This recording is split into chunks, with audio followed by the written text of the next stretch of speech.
Bro, do you know how many people watching right now were scared to ask out the person that they were most attracted to and thus missed out on the opportunity of marrying the person that they most were into? That's life. You don't ask, you don't get. You got your perspective. I just want to be happy. Don't you want to be happy? You can't tell me that I'm not meant for this. I took all the hits. I'm not leaving now.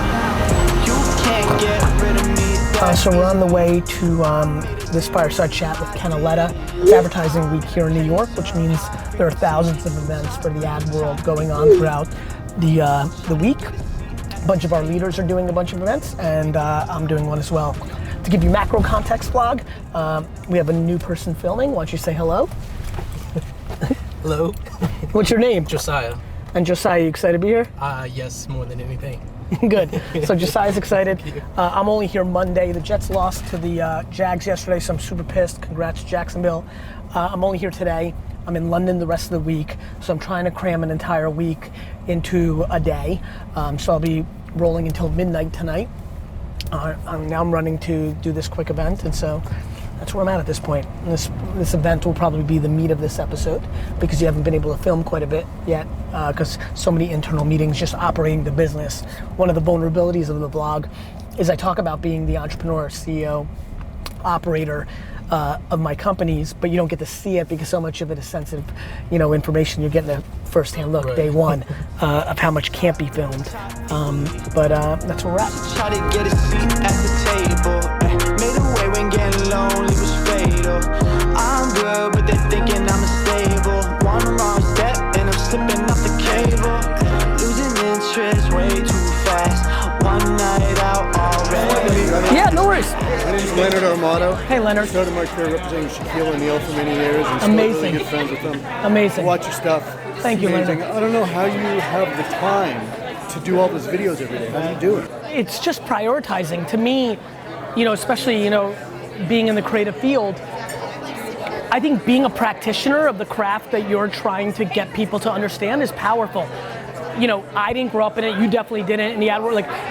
We couldn't do the same things Apple did or Nike did as individuals, but now with distribution being commoditized or changing, I think it's important for me to understand the context of creating and distributing content with an agenda, no different than what I would require or want Target and so I prioritize it is the real answer. I think people still view it as secondary or nice to have, and I believe that for a lot of the people here, for all of us, the vulnerability becomes when you get so far away from the reality of the end consumer, we're sitting in an ivory tower. So I grew up in using marketing and advertising to build a family business. For me, the way I view it is, unless I'm putting in the time to actually create, distribute, write copy, edit, think, then I'm vulnerable to being the thing that I think is most vulnerable in the ad world now, which is a lack of understanding of what's actually being consumed by the end consumer. So it takes a lot of time, but to me, there's 3 meetings I'm probably having every weekday that are less important than I think they are. Yeah. That if I can allocate that to content creation and distribution and understanding of the end consumer's thoughts, will make me better in the other 19 meetings I'm in that are meaningful with a point of view, a strategy, and understanding.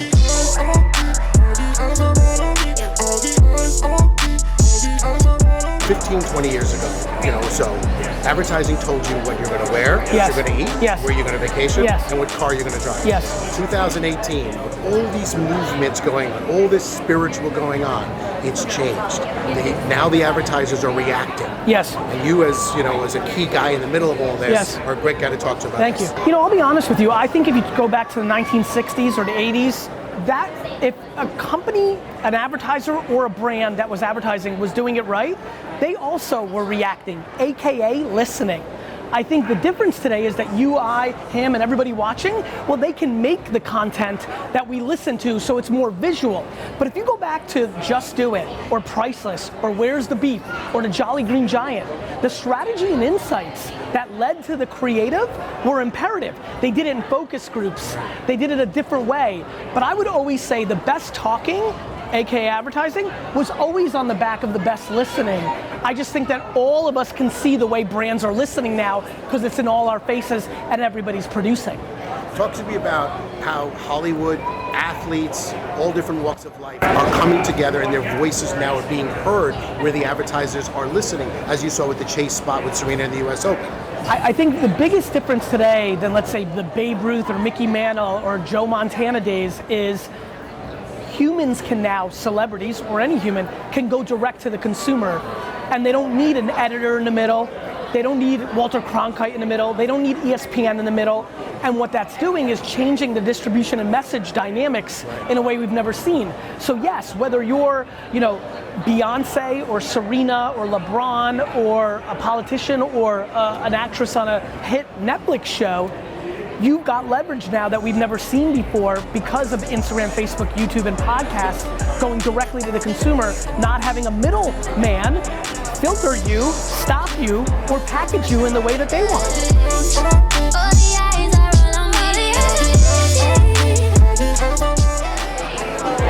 Your talks, and your podcasts, and your videos, which I really like, have been giving me what I need to kind of take some of these chances. Yeah. I mean, I have a great gig and I'm in a good place, but I'm also trying to feed that creative spirit. I was an entrepreneur for many years. And to me, I'm sure you must have picked up on this why it's resonating. It blows me away how young I think you and I are. Yeah, I listen to that a lot from And I think that is confusing to you and I normally. Yeah, because we work in the industry with, but that's... I think it's important. And it makes me so happy because it means a lot to me. Like, I just don't think, I don't know, we've got 50 fucking more years of like, I don't know why people think it's over or tail end. And I get it. I know why, because we've been putting in work for a long time. Right. But that makes me happy that you, that it resonates. Yeah. Well, Thank you. I Thanks for saying hello.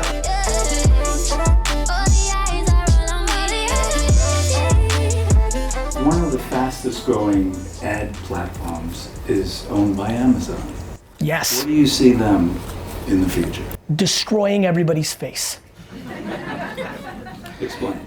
If the government doesn't stop Amazon, it's disproportionately the biggest company in the world.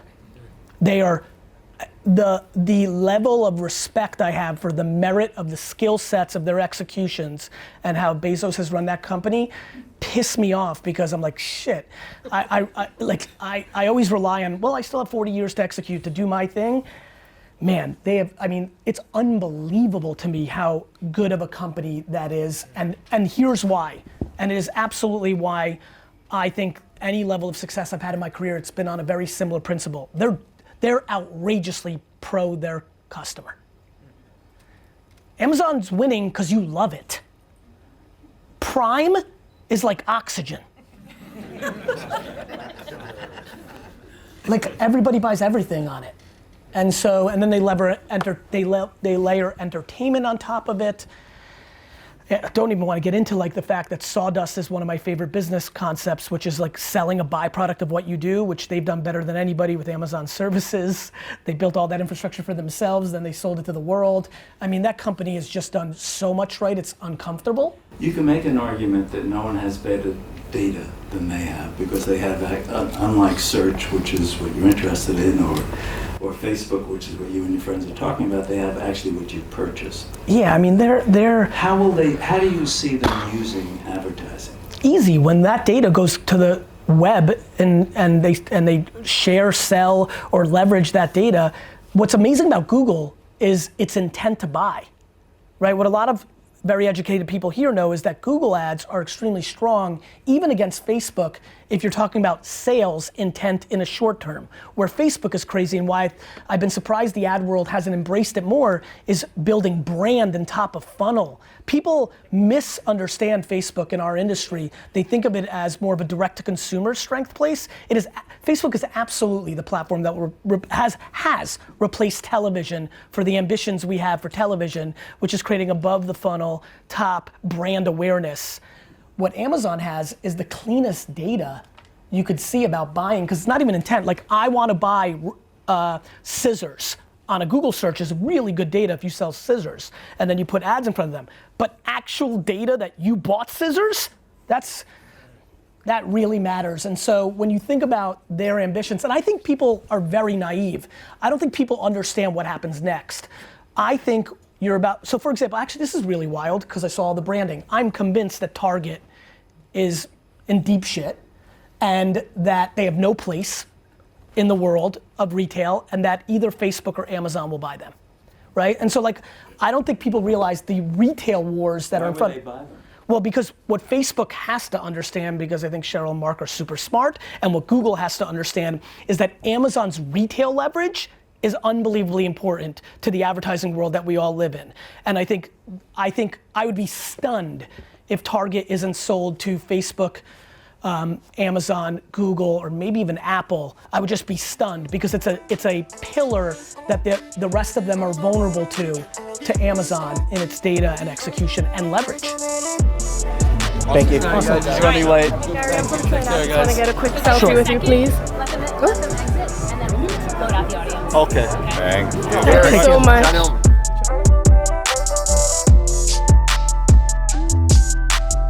Like, I'm so flattered that people appreciate my work. I mean, I don't think people, like, I will never to the day I die take for granted that somebody wants to take a selfie with me. That is like so flattering. Yeah.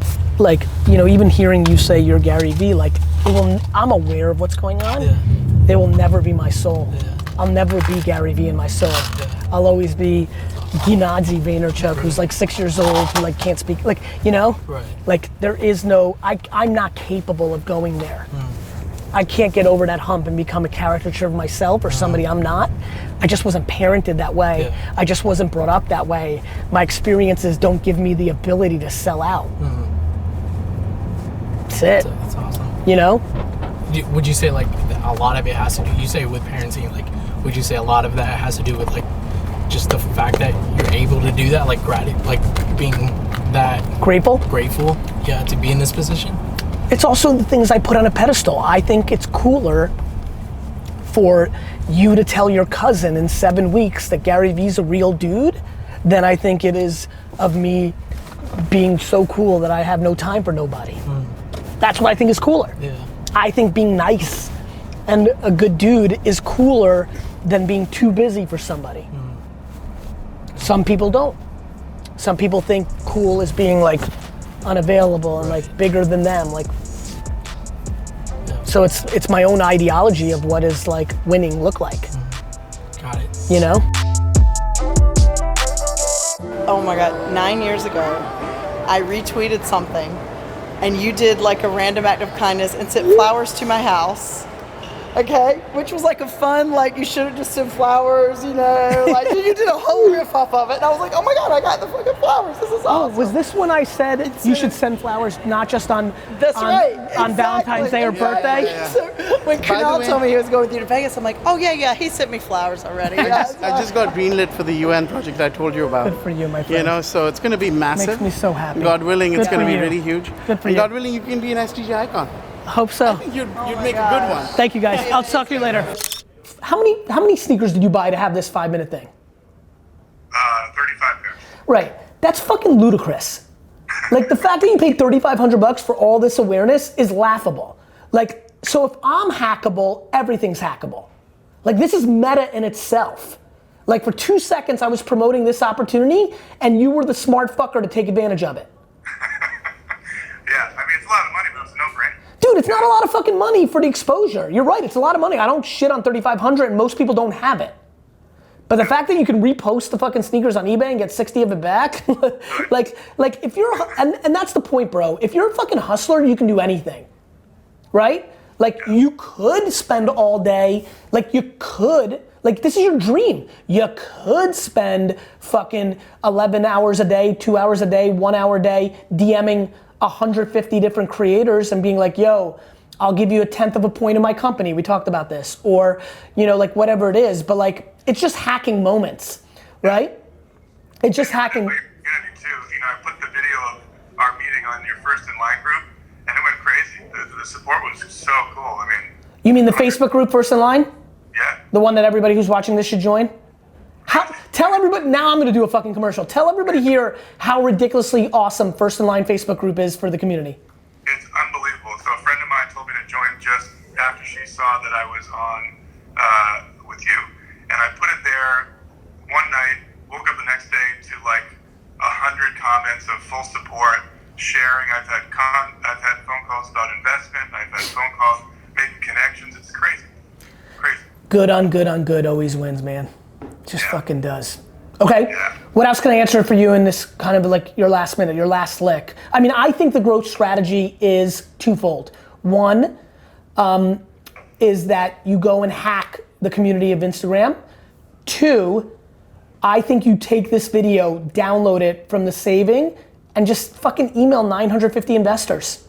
And be like, and in the title be like, yo, here's my video with GaryVee. And like, I mean, look, I wanna sell sneakers, but as you know, this 5 minutes is not a good use of my time for those 35 pairs. I did this the same reason I do random podcasts, which is I love when people leverage me to create their dreams. Beggars can't be, beggars can't be choosers. You want $500,000? The only way you're gonna be able to do it is based on somebody believing in you. You're not, what are you selling? You have no data. When you're in idea phase, you're selling yourself. Bro, do you know how many people watching right now were scared to ask out the person that they were most attracted to and thus missed out on the opportunity of marrying the person that they most were into? Sure. Period. That's life. You don't ask, you don't get. Are we doing another phone call? No, I gotta get out of here. I gotta run to something. No, I want to do one more, Gary. Okay, let's do it. Let's do one more because I feel like this next kid. I used to like. Might not be a kid. I used to be on online, and I felt like if I don't answer like the next kid, I miss out on like the great one. Go. So I feel like this next kid might be special. I'm just feeling something. Who was the person you were looking at on YouTube? The person right before Justin. Oh, he was an artist. That's so amazing. He was an artist. He was an artist. He was an artist that Akon had. I can't remember his name. He was an artist that Akon had. Brooke, it's Gary Vaynerchuk. You're on the Ask GaryVee show with Scooter Braun.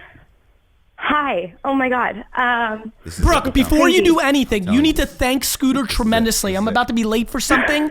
He pushed me because he has that kind of energy. You need to really thank Scooter for this moment. Scooter, thank you so much. This is it. So, my name is Brooke Johnson. We'll sign you. I have applied for an internship with your company for several years now since I graduated. Brooke, this is the greatest moment. Brooke, you have made my fucking life. Brooke, good news. Brooke, you don't even know. You've got the job. It's done. You've got the job. SB Projects, you're locked in. It's done. It's done. I will do everything. I will cancel my life to make this happen, Brooke. You are an intern in for SB. It's done. Brooke, I'm telling you, it's done. Scooter, Brooke. Say thank you. Congratulations, Brooke. This is done. Brooke, where do you live? Scooter, so I went to LA last week. I bought a $100 plane ticket just to go down there because I was like, hey, I'm going to get some coffee with CEOs because no one's calling. I live in Seattle, Washington, actually Puyallup, Washington. Keep going, Brooke. This is the moment of my life. So I flew down to LA and I was like, I'm going to get some coffee with CEOs because nobody was biting on any of my applications that I was throwing in. Sony, Live Nation, nothing. Keep going. And so I got a few interviews, but when I was down there, I got pickpocketed. I got my phone stolen. I got in a really bad car accident. Jesus. I was T-boned and thrown into an intersection. All right, Brooke, first of all, I'm going to give you money for the rights to your story. I want this movie. Keep going. Keep going. I had the biggest interview of my life the next day at 9 a.m. And who was it with? Who was it with? It was with Adidas. It was Adidas. Okay, keep going. I signed an NDA, so I can't tell you much. But Go ahead. it was a big job, and So they interviewed me, blah blah blah. But I got an email last week. They were like, "Hey, we're moving our offices." So I was like, "Oh, great." I don't know what to do, and I want to work in LA. Brooke, I have a question for you. What do you want to do? I want to change the world. I understand that. But in details, Brooke, don't blow your fucking shot here with some fucking ideology bullshit. Okay. Brooke, do not ideology your fucking life into the wrong direction. Brooke, what kind of job were you looking for? I'm looking for marketing. I want to inspire people to inspire themselves. Okay, Brooke, hold on. Brooke, you go one more ideology step and Scooter's going to kill you and hang up on you. Brooke, don't give me any more 2019 horse shit. Get real practical here right now. This is the moment of your life. You're going to watch this video every day for the rest of your life. And if you do one more ideological fucking theoretical bullshit thing here when he's looking for practicality, I'm going to punch you in the nose. Okay, Brooke, here's my question for you. You say marketing. What gives you experience in marketing? Anything? I have a little bit of marketing experience. I was the president of the American Marketing Association at my university. I successfully got us $7,000 through, oh gosh. Don't worry, you're fine. I'm still here, Brooke. I didn't sell anything. I just went to my Zumba class and these women, I got these women on board with my ideas, and they were like, yeah, we'll give you some money. And so I walked out of the YMCA one day with $1,000. Okay, so I want to explain what happened. Gary needs to go. And Gary, we just did a call with a guy, and I just said, look, my whole life experience, it's always been that last one when I'm about to leave, like answer one more, that something very special happens. So we decided you were the one special. I said, Gary, one more. So that's why he was saying everything else. So what I'm saying to you is, I get in a lot of trouble with my staff when I meet people in the street and they ask for an internship and I say yes. I've literally been super pissed with me right now because I just did it. Listen, I am actually told I'm not allowed to do that anymore by my own company because I get in so much trouble for giving random, and usually they turn out to not always be the they're always intern. shit. They're always shit. But oh no, I'm a good investment. No, I know, but Brooke, here's the thing. It's always shit, by the way, don't worry. It's usually always shit, but it's worked out a couple times. Yeah, and one time fucking nets out, and guess what? That's why Scooter and I have fucking companies, not the fucking henchmen here in the corner. Okay, so I'm gonna get your information. I'm breaking my rule. This is not for any kid watching. You meet me in the street, I'm not breaking my rule again. Don't get it twisted. This is never happening again. Okay. But what I'm going to tell you is I follow, like, the universe has fixed my life plenty of times. I was telling Gary earlier, like, when I don't really know, sometimes it shows it for me. You need a break. And I think sometimes in life, I was talking to Gary about luck. Start fucking crying. Brooke, I want to explain this. I was talking to Gary about luck earlier. And what I mean by that is, and I never got to explain it, I have friends who I know are as smart as me and have worked as hard as me and have not had the success in life because along the way, they just didn't get the breaks. And I always tell them, keep going. The breaks are waiting for you. The breaks are waiting for you. Sometimes it happens earlier in life. I got lucky. It happened earlier in life. And sometimes it happens later in life. And sometimes it happens on the Ask GaryVee show. And I think tonight happened on the Ask GaryVee show. So I don't know what it will turn into, but you deserve a break. So I'm not giving you a job yet, but I'm going to give you the internship. And what I'm going to do is... We're going to pay you minimum wage too, Brooke. But unlike the other interns, I'm going to actually make sure that, like, you and I, that I put you on a couple projects, to make sure that I see what you can do on the marketing side. And... that's why we did the extra phone call. Even better. It gets way better because I'm not letting fucking Scooter here out Oprah me. So on top of that, because you want to do marketing, I'm flying you. I'm paying for all this shit. I'm flying you to New York. I'm putting you up in a hotel for a week and or at D-Rock's house. I haven't figured it out yet. And you're going to work here at Vayner for a week. But what if I want to hire you? No, stick with me real quick. You're gonna work with my team for a week. We're gonna give you all the secret sauce so that when you go back to Scooter's land, you're not just doing some YMCA hustle. You're doing 2019 perfect marketing. You're coming here for a week. We're gonna teach you as much as we can in a week. You're gonna work 19 hours a day like our crew does. Then you're gonna go back to Scooter's world and eventually be the CMO of fucking Scooter Braun Projects. And Brooke, I'm gonna buy you a $4,000 car. What are you really? I'm being dead serious. She can't get to your fucking office without a car. I don't know what 4,000 gets you in car world these days. You want to split it? Done. Brooke, we're buying you a $4,000 car. Yo, by the way, my office is going to be really pissed that I'm just giving out cars and they've been working there. Listen, they're going to be like, Brooke, what the fuck? Brooke, I'm going to hang up now because I'm about to buy you a house. and so, congratulations, Brooke. Brooke, we're buying you a fucking car. You've got a job. You work for Scooter. Like, you're fucking coming and getting fucking, like, IP from Vayner. Like, shit's good tonight. Oh, my God. Are you crying, laughing, or throwing up? I'm doing smile, crying. Awesome. We love you, Brooke. Scooter, you're amazing. Take care, See ya. Bye. That's why we do the extra phone call. I get it. I'm not even doing a question a day. That was the fucking ending of the day. I love you, brother. Love you too, buddy. Always. I'll see you soon. That was amazing. See you. Bye.